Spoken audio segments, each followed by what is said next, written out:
vez ustedes han tratado de clavar un clavo de acero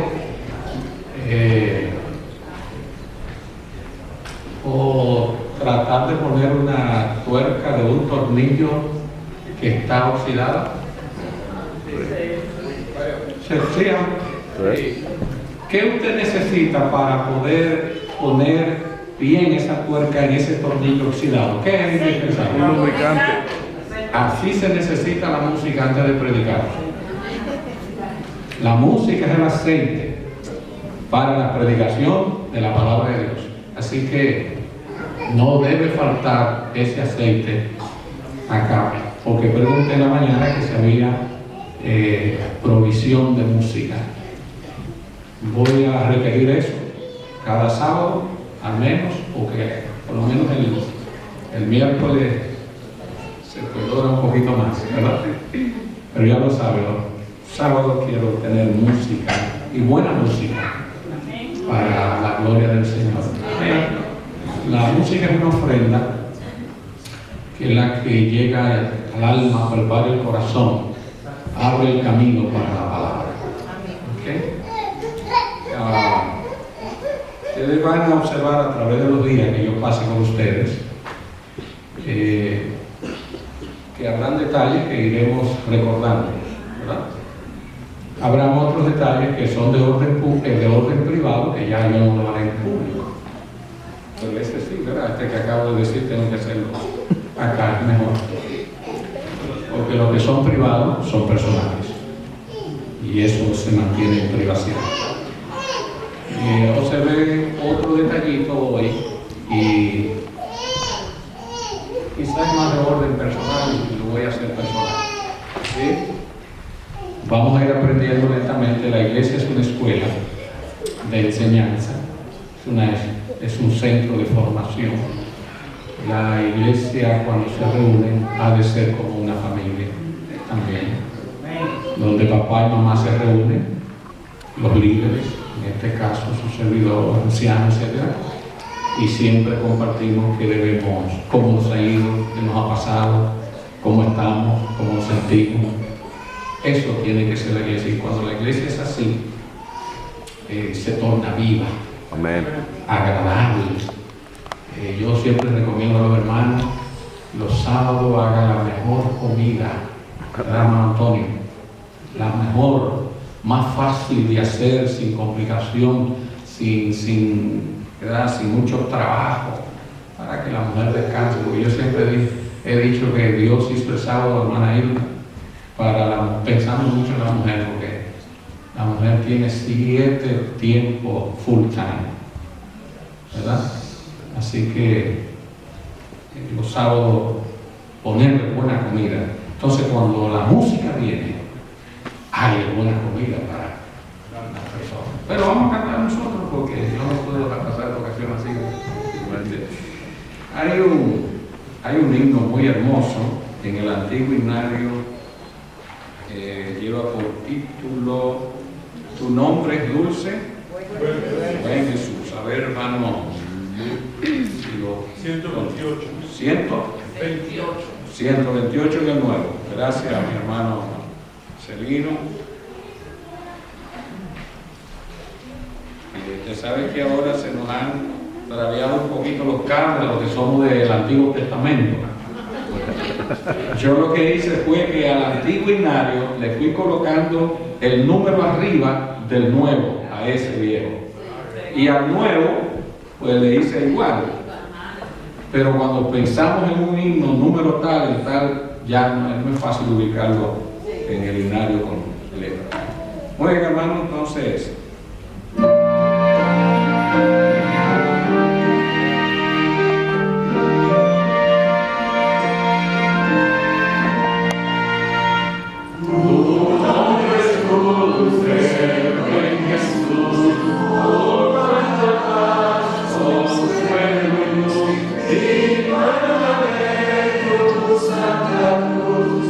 Y luz y esperanza.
Santo, que reciba el Dios omnipotente la honra, la gloria y la alabanza. Amén.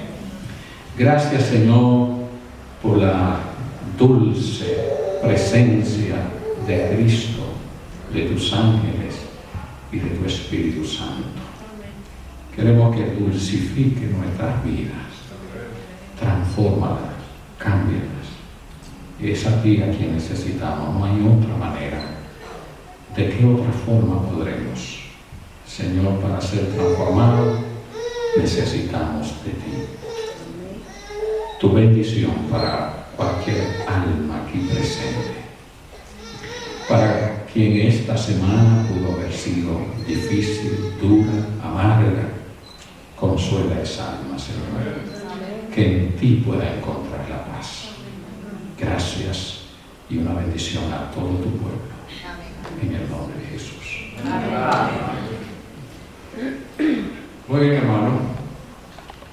Voy siempre a procurar hablarles a ustedes en la iglesia como un padre de familia. Trato de hablarle a sus hijos. La vida cristiana, para muchos de nosotros, es casi yo puedo decir para todos, es un gran desafío. Porque cada día es un desafío nuevo. Ustedes han leído un pasaje del apóstol Pablo cuando él declara diciendo que él cada día moría.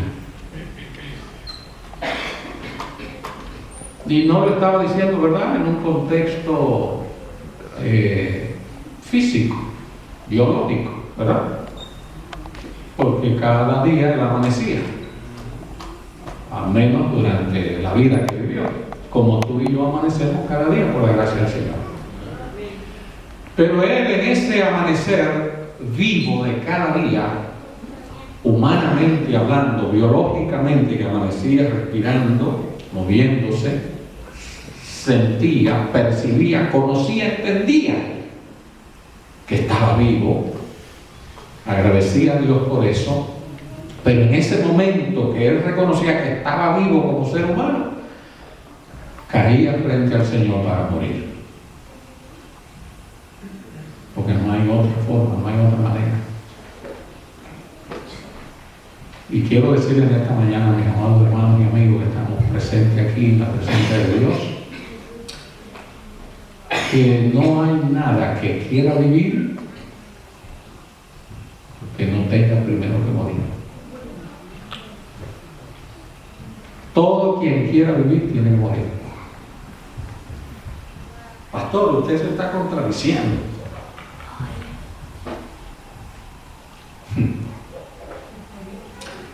Hay una ilustración que Jesús usó de la naturaleza, referente al grano de trigo. Dijo: si el grano de trigo no cae en la tierra y se muere, no puede dar vida. Y lo hermoso es que se muere el grano de trigo debajo de los terrones, a la media de la tierra, se pudre, como se va a pudrir tu cuerpo y el mío al caer en una tumba en la tierra, del polvo que fue hecho para convertirse en polvo, para entonces resurgir un cuerpo nuevo. El grano de trigo no solo al morir vuelve a recuperar la vida, sino que también se multiplica en vida. Porque de un solo granito de trigo, o de maíz, o frijol, ¿cuántos vienen? Muchos. O sea que muriendo, que tú lo puedes considerar una pérdida, se puede tener ganancia. Pastor, pero si es así, entonces, ¿vamos a morir? Eso no es lo que dice la palabra, ni dijo Jesús, ni estoy yo diciendo, ni tratando de decir. Porque si ese fue el caso, entonces nos pegamos un tiro todos y vamos a buscar la vida y multiplicarla. No es eso. Jesús declaró que aquel que quiere buscar la vida de una forma egoísta, mire, este es otro aspecto ahora, no la hallará, encontrará la muerte. O sea que si me pego un tiro por querer buscar la vida, no la hallaré. Jesús lo dijo y lo declaró, y ese es el punto referente fundamental del Evangelio. Es que cuando la vida se reconoce que pertenece al Creador, al que es la vida, que es la fuente de vida, y la vida se entrega por Él y se da por Él, usted hallará más vida. Eso es lo que dice el Evangelio. Pero esta muerte en vida, espiritualmente hablando, de la que habla el apóstol, esa muerte diaria para encontrar la vida, que es más que la vida que vivimos respirando. ¿Cuántos millones ya somos en este globo? Ya pasamos de 7,000 y tanto. Usted se imagina los muertos que están caminando en esta calle, muertos vivos. Eso se parece yo no la veo, pero a la serie esa de los Walking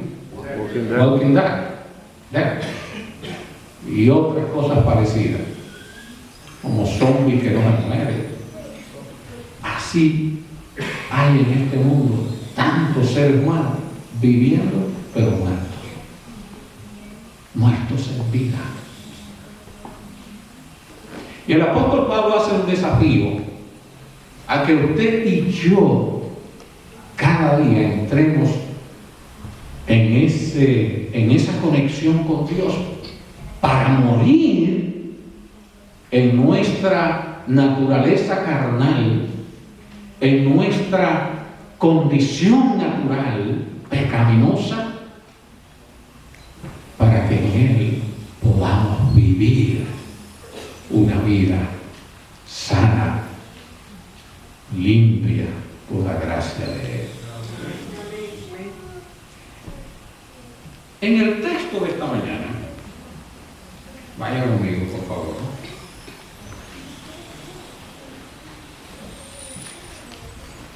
Jesús hace en esta sección del Sermón del Monte, Jesús hace una conclusión en ese versículo 20 que fue la lectura bíblica. Pero recuerde que Jesús está haciendo la conclusión en el 20 por los primeros razonamientos que Él hace desde el 17. Cuando Él declara en el contexto relacionado con la ley, no piensen que yo he venido para anular la ley o los profetas. Esa expresión, la ley o los profetas, equivale a la escritura, a lo que escribió Moisés, que recuerden que era lo primero que a las manos en aquel tiempo, como palabra de Dios, tenía el pueblo de Israel. Y fue lo que Jesús estaba usando. Jesús está diciendo, la ley y los profetas, es decir, la escritura de Moisés que ustedes recibieron, yo no vine a anularla, a cambiarla, a desecharla. Pero también la expresión implicaba las otras escrituras, no solo la de Moisés. Por eso habla de los profetas. Es decir, los otros escritos sagrados formaban parte del conglomerado de la palabra de Dios. Entonces, como Jesús está hablando a una gente que eran conocedores de los asuntos legales de la ley, de los aspectos de la letra de la ley, Él dice, no, yo no he venido para anularla, abrogarla, sino para cumplirla, obedecerla. ¿Están entendiendo eso, lo que es cumplirla? Porque algunos malinterpretan esa expresión de ese pasaje, de cumplirla, queriendo decir que Jesús la cumplió, Él en su vida, todo y nada más, y que eso no tiene que ver nada con nosotros. Jesús se está identificando no solo con la letra de la ley, se está identificando con toda la letra de la ley, pero más allá, Jesús se está identificando con el espíritu de la ley. ¿Ok? Porque de cierto les digo que mientras permanezcan el cielo y la tierra, es decir, hasta que no pase el cielo y la tierra, ni un punto, ni una coma, ni un acento, ni una jota, ninguna letra, le será quitada a la ley, hasta que todo se haya realizado o cumplido o hecho. Eso es muy claro. Nadie vaya a pensar que con la predicación que yo le estoy dando del Evangelio a ustedes, con el mensaje que yo he venido a traer desde el cielo, mediante la gracia, la fe, la bondad, la misericordia, el amor de Dios, nadie vaya a hacerse de la idea que los requerimientos de la ley ya se acabaron, ya se terminó. No, está diciendo el Señor. Pero no unos requerimientos simplemente basados en la letra, en el cumplimiento legal de la ley. No, Jesús está más allá. ¿Sabe por qué? Porque en ese mismo contexto, en otra ocasión, hablando con los discípulos, Jesús estuvo hablando del matrimonio, que se lo hallaban mucho pesado porque no era conforme al patrón que ellos querían. Dijeron algunos luego al final que Jesús le habló del matrimonio y los asuntos del divorcio como ellos lo tenían. Ustedes saben que en el pueblo de Israel degeneró tanto los asuntos del matrimonio y lo del divorcio, que hasta negocios llegaron a ser, bueno, hoy no puedo hablar mucho de eso, porque ustedes saben que hasta el matrimonio hoy día se lo usa para negocios y cosas. Lo cierto es que en el contexto, finalmente cuando los discípulos escucharon, como estaban tan basados, influenciados por los escribas y los fariseos en asuntos de la ley, a la letra, y escucharon lo que Jesús dijo, que estaba mucho más allá, cuando Cristo le dice, por eso le digo que ustedes han conceptuado lo que es adulterio a que un hombre y una mujer se echen a una cama, siendo casados, o se echen a una cama no siendo casados para fornicar, y ustedes le llaman a eso fornicación, y al que es casado ustedes le llaman a eso adulterio. Y Jesús le dijo, pero yo voy más allá. La mujer que mira a un hombre y lo desea para ella, o el hombre que mira a una mujer y la desea para él, ya está adulterando, ya está fornicando. Entonces, en la conclusión al final, en el contexto del matrimonio, dicen los discípulos, Señor, pero si la cosa es así, ¿quién se salvará? Eso no conviene, eso es imposible. La condición del hombre, si así el matrimonio y si así es la cosa de la vida espiritual. Pues así es la cosa de la vida espiritual del que quiere la vida. Porque el que quiere la vida, el que quiere entrar al reino, le tiene que pasar lo del grano de trigo. Yo tengo que morir, hermano, a muchas cosas. ¿Y cómo morimos? Los granos de trigo del granero del Señor, como dijo Policarpo. El trigo muere de dos maneras. Por no decir tres, porque prácticamente la tercera es la misma. Te lo puedes comer masticado y se muere el trigo, pero te da vida. Lo puedes moler en el molino para hacer pan, pero te da vida. O se puede caer en la tierra, pudriéndose, muriéndose, pero nace de nuevo, recupera la vida, se multiplica y se la da a todo el mundo. Y en ese contexto de la ley de Dios, de la única manera que llegamos al espíritu de la ley es muriendo. No hay otra forma. Y así es como la hija, el hijo de Dios, muriendo cada día, como dijo el apóstol, es como llegamos a la vida eterna, al reino. Ahora vamos a poder entender mucho mejor por qué Jesús ahora dice en el 20 lo siguiente. Porque les digo, mis hijos, que si la justicia de ustedes no es o no fuere mayor que la de los escribas y los fariseos, ustedes no entrarán, ¿dónde? Ustedes saben quiénes eran los escribas y los fariseos, ¿verdad? Yo no tengo que hablarles a ustedes mucho de eso. Yo sé que con respecto a escribas no hay frase clásica, ni hay refranes. Pero con respecto a los fariseos, y yo sé que ustedes entenderán que hay muchas frases. Fulano es un fariseo. Ay, pero qué actitud más farisaica la tuya. Nadie escucha decir, ay, qué actitud más escribana, en referencia a los escribas. Parece que eso era lo más extremo en la cosa. Y se ve que sí, porque fue con quienes Jesús tuvo más encuentros, Richard. Tuvo que discutir mucho con ellos y hablar. Y ponerle puntos sobre la hija, muchas veces a algunos de ellos. Y ahora le dice, si vuestra justicia no es mayor que la de los escribas y los fariseos, acuérdense que los escribas y los fariseos eran cristianos correctos, adventistas del séptimo día como una plomada, rectos. Eso estaban, como dicen los hispanos en sus diferentes vertientes culturales, eran como uvas por la maceta, dirían los dominicanos. Yo no sé cómo dirían hermano los panameños. Eso estaban duros, eso eran correctos. Los escribas vivían una vida como más discreta, más particular, más privada, por el hecho de que eran la mayoría amanuenses, también eran abogados, pero más calmados en su forma, en su manera, en su formación.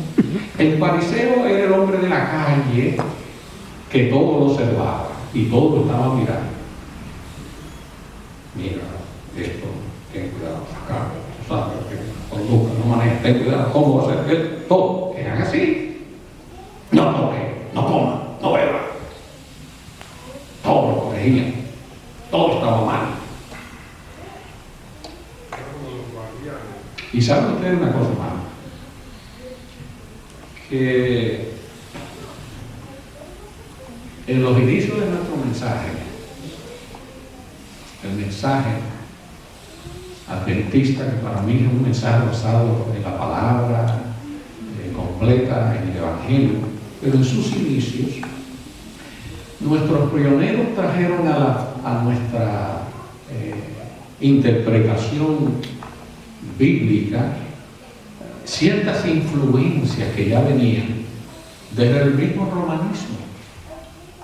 Martín Lutero, de hecho, aún con la formación de la nueva iglesia en Alemania, evangélica, protestante, luterana, diríamos hoy, Martín Lutero quedó con influencia tremenda.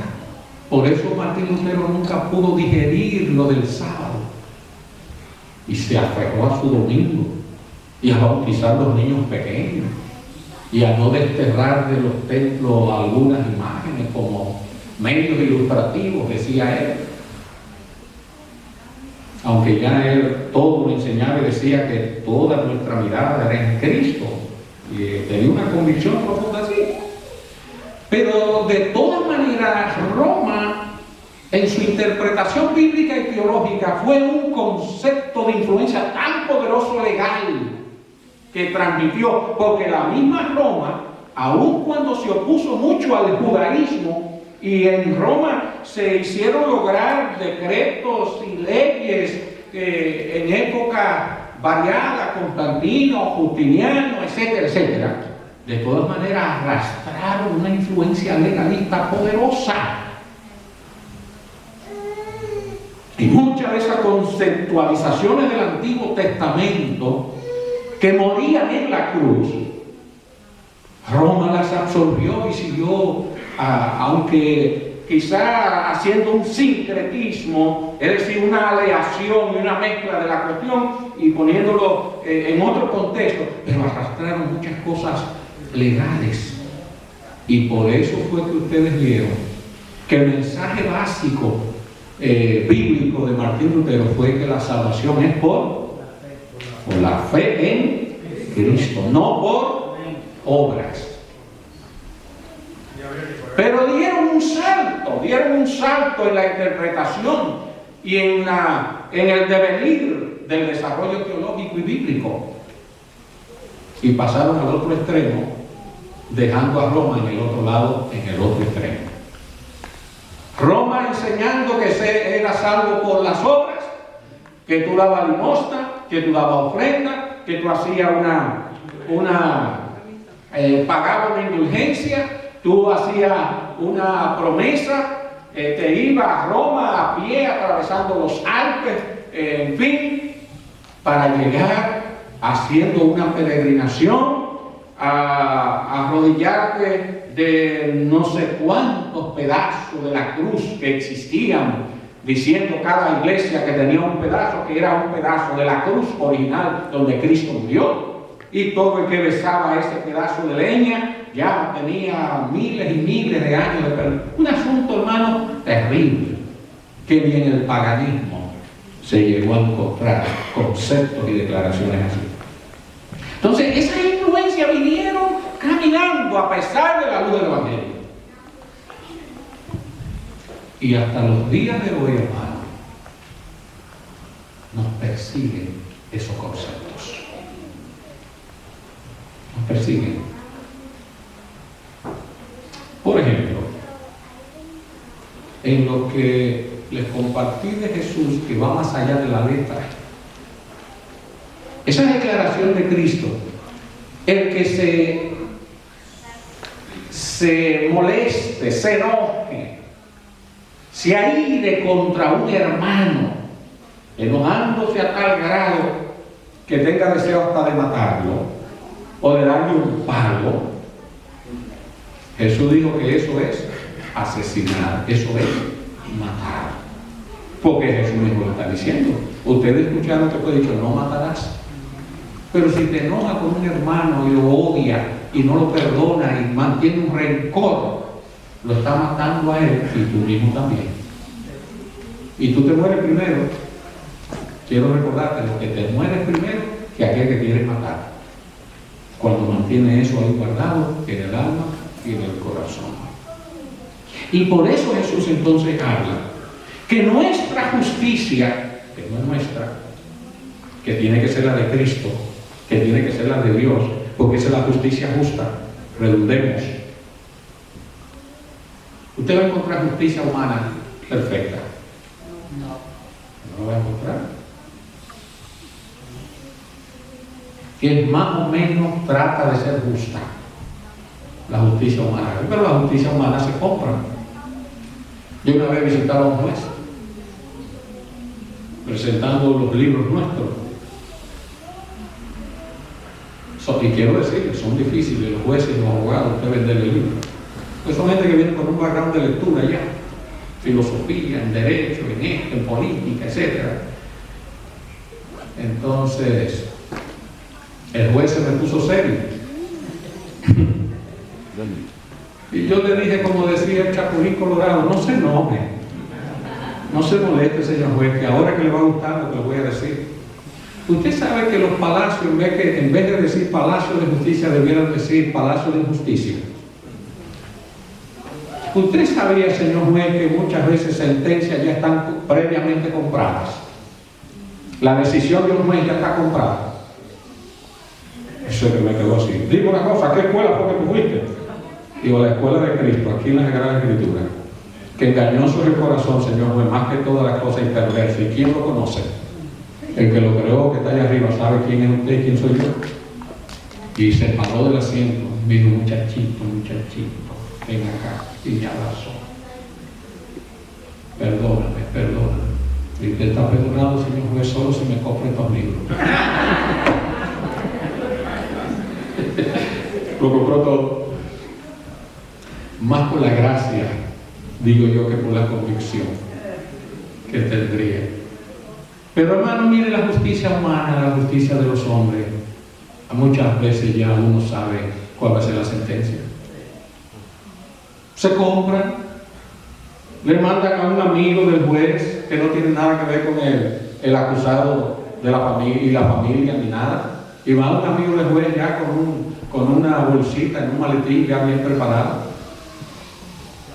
Y el juez solamente le dice, déjame ese caso a mí, eso te la mala mía, no te preocupes, ir afuera, no te preocupes. Claro, ¿cómo me va a preocupar? Y ya lo lavaron. Dijo Salomón que el soborno o el dinero debajo del mantel hace muchas cosas. ¿Se acuerdan de una frase que usó uno de los españoles escritores, creo que Quevedo, que dijo, poderoso caballero es don dinero, porque se logran muchas cosas? ¿Por qué cree usted que hay tantos hombres y mujeres que una vez se ven en holgadas situaciones económicas, ya no prescinden del Señor? Yo, mire hermano, como pastor yo he tenido que tratar en la naturaleza humana con tantos seres humanos. Y siempre estoy pidiendo al Señor que me ayude a mantener los hitos, los detalles del camino que voy viviendo. Espero que Dios me dé por su gracia la oportunidad que en el momento en que pueda quizá uno jubilarse, podamos uno escribir las memorias de un pastor. Así quiero ponerle ese libro, por gracia de Dios. Y yo he tenido que bregar con miembros de iglesia que han estado, hermano, en condiciones paupérrimas, que incluso lo hemos abrazado en apoyo por la situación material.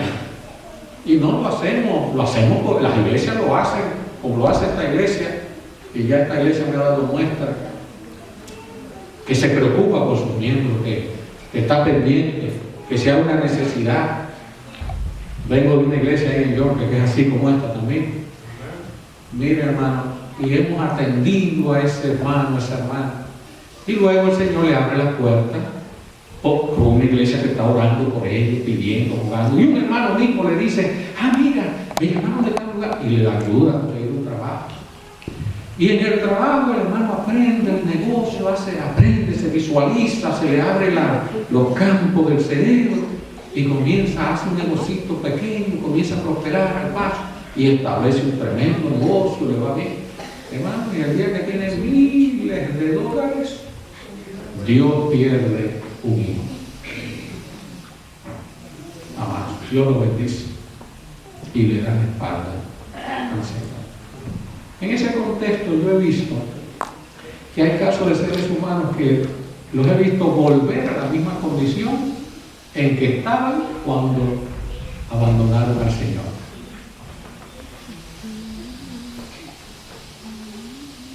Ahora, volviendo a la justicia.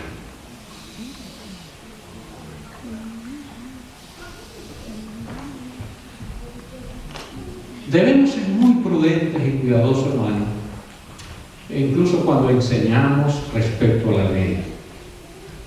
Nosotros tenemos que estar sumamente edificados, sin un extremo y sin el otro, en el centro, como Jesús lo enseñó. No somos salvos por la ley. Pablo lo enfatiza. San Juan proyecta el amor. Y Pablo habla mucho de esa fe en Cristo por la cual somos salvos, por esa gracia, por esa misericordia, por esa compasión, esa piedad que Él tuvo por mí. Pero en ese contexto muchos han caído en el otro extremo. Solo me salvo por la gracia, la misericordia de Dios. La salvación, el perdón no es obra mía, es de Dios. Sí, pero hay una responsabilidad que nos corresponde a nosotros para que la salvación sea eficaz y sea viva y sea efectiva? Porque díganme usted, si Dios me está perdonando de la fornicación, si Dios me está perdonando del adulterio, del haber robado, del haber matado, del haber mentido, del orgullo, de la idolatría y de todas esas cosas de las que el Señor nos ha perdonado a cada uno de diferentes maneras, si Dios me ha perdonado todo eso, ¿me está perdonando las transgresiones de la ley, a su ley? ¿No es las transgresiones a su ley que me está perdonando? Entonces, ¿cómo me va a perdonar Dios las transgresiones a su ley, que es el pecado, como lo define la Biblia, para que yo siga pecando? En la gracia, yo siga pecando. ¿Ustedes creen? Esa es la confusión que ha tenido el mundo protestante, teológicamente hablando, esa interpretación que han dado. Y por eso están, miren cómo está el mundo hoy. Que yo digo que si el mundo protestante hubiese estado enseñando el respeto a los mandamientos de Dios, a la ley de Dios, yo creo que el mundo no habría caído en tantas tinieblas y maldad como está hoy. Y en tantos crímenes, y tantos adulterios, y tantas desviaciones, aunque no quiera la Asociación Americana de Psiquiatras y de Médicos aceptar las desviaciones, que antes las aceptaban en sus diccionarios. Pues ¿cuánto no hay todavía guardado esos diccionarios? Yo tengo uno de ellos, donde definen todas esas desviaciones como desviaciones de la personalidad, de la mentalidad, de las emociones, de los afectos y de los sentimientos. Así lo decía, pero ya la hoja cambió. Hermanos, si Dios nos perdona del pecado, nos está perdonando de la transgresión a la ley. Por tanto, no nos puede perdonar para seguir transgrediendo la ley, la cual transgredimos. ¿Verdad que eso es claro y evidente?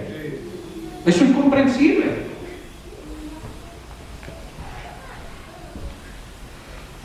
La justicia de la ley de Dios no está en sí misma en la letra de la ley, está en la letra y en el espíritu. Es como el Antiguo y el Nuevo Testamento, ¿verdad que sí? Es como el monte Sinaí y el monte Gólgota, ¿verdad? Es como la ley y la gracia, es una misma moneda. Con la gracia somos salvos, pero por la ley somos puestos a obedecer. ¿Es así? ¿Me salva esa obediencia que le doy a la ley? No, nunca. Me salva el que hizo la ley para que lo obedezca. ¿Está claro eso? Pero mire el caso, por ejemplo, yendo al texto, el de los fariseos y de los escribas. ¿Cómo era la justicia de ellos? ¿Alguien? ¿Ah? Era cruel. Era cruel, dice el hermano. Interesante la pregunta. La hermana dice ya que era ¿cómo? Contradicción. Hipócrita, falsa. ¿Verdad? ¿Por qué? Miren por qué, hermano. Como santos hijos de Dios, ellos hacían un voto de que hasta que no comerían nada y estarían en ayuno hasta que no mataran a Pablo. ¿Cómo considera usted la justicia de un cristiano así? Que hace un ayuno a Jehová, se lo dedica a Jehová. Mi Dios, te presento mi ayuno, no comeré por 3 días, una semana, 40 días, hasta que yo no mate ese palabrero. ¿Qué le parece? ¿Cómo lo ven ustedes? ¿Han leído el relato en el libro de Hechos? Cuando a Pablo fue aprisionado, que lo tenían guardado en la cárcel, en espera de que iba a ser trasladado a Cesarea porque había apelado a Roma. En el momento que lo sacara a la cohorte romana para llevarlo a Cesarea, ellos hicieron el plan. Unos cuantos devotos, dice una versión, devotos, consagrados, dice otra, de no comer pan, no beber agua, hasta que no echaran mano sobre él y lo mataran. E hicieron en especie de un complot para hacer una emboscada al grupo de soldados que custodiara a Pablo hacia Cesarea, para eliminar soldados y agarrar a Pablo y eliminarlo también. Todo eso en ayuno a Jehová, dedicado un ayuno a Jehová para matarlo. ¿Es posible que esa sea la justicia correcta? Yo estuve en una iglesia una vez. Yo tendría no más que quizás un año en el ministerio que había llegado. Era tan joven, hermano, cuando entré al ministerio, que cuando en esa iglesia me presentaron, un hermano como de 72 años le dijo a otro anciano así, secreto, que se escuchó, fue como un secreto a voz. Yo pasaba camino a la plataforma. Ay, no mataron. Y le dice el otro hermano, no te olvides de Josías, que de 8 años fue rey. Bueno, esa tarde, después del mensaje, como es regular y normal, el pastor quiere reunirse con todos los líderes de la iglesia. Y nos reunimos en nuestra primera junta. Y uno de los puntos en la agenda era tratar una situación de relación entre dos hermanas que eran líderes. Una era la directora de diaconisa y la otra era la directora de escuela sabática. Y me tengo yo que empezar a partir este pastelito para enfrentar ese problema. Después de haber orado todos, yo les dije, hermano, no voy a pedir como presidente de la Junta, recién llegando como pastor de la iglesia, que ese punto de la agenda sea eliminado y sacado, porque no quiero invitarles a ustedes, no quiero provocarles a ustedes un prejuicio contra mí, que los indisponga de tal manera que yo tenga que irme de aquí dentro de una semana o mañana. Y el hermano que dijo que había llegado, que había mandado un niñito de pastor, cuando escuchó eso así, hermano, reabrió los ojos como dos monedas de esas grandes, como que prestó más atención a lo que yo continué diciendo. Le dije, yo creo que ustedes han traído a la Junta, hermanos, un punto que debe ser dilucidado fuera de la iglesia, a nivel personal, en un hogar, no aquí. La Junta no es para tratar cuestiones personales. Y quizá hoy ustedes deberán entender que estamos tratando ya en una lección que uno tiene que aprender. Por si acaso se nos había olvidado, tenemos que recordarlo hoy.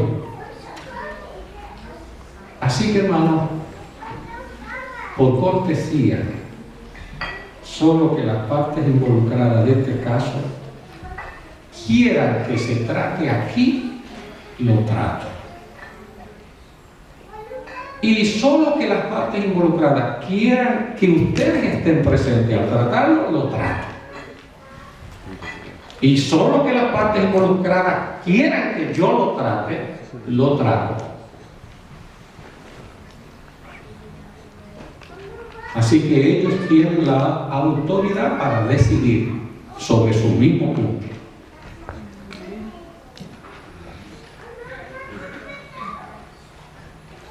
Nos salimos, yo dije, vámonos todos y se quedan ellos. Nos invitaron a pasar. En eso se pusieron de acuerdo, que querían que todos estuviéramos presentes, el pastor y los entonces me quedé. Y tratamos el punto. Y cuando estamos tratando el punto, y ahí voy a hablar de la justicia, el punto era que una era la que había ofendido y maltratado a la otra.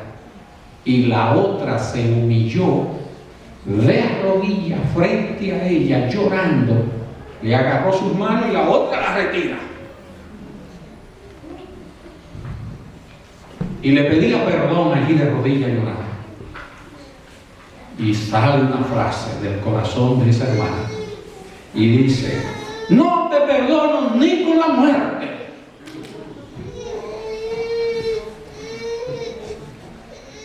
Y esa que dijo así realmente fue la que ofendió a la otra, pero ya ella sintió que ella tenía la razón,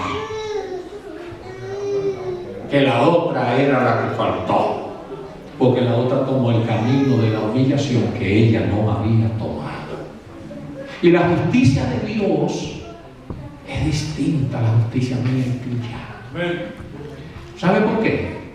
Porque el camino de la justicia de Dios lo resuelve todo de otra manera como tú y yo nunca lo pensamos resolver. Mira el camino de Cristo, el camino de la cruz. Fue Él el que mató gente, fue Él el que adulteró, fue Él el que mintió, fue Él el orgulloso, fue Él el vanidoso, fue Él el ladrón. Y tomó el camino de la cruz porque hacía la justicia de Dios.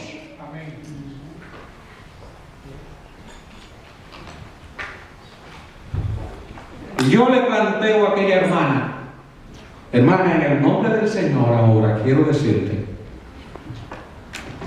puse la palabra de Dios abierta frente a ella.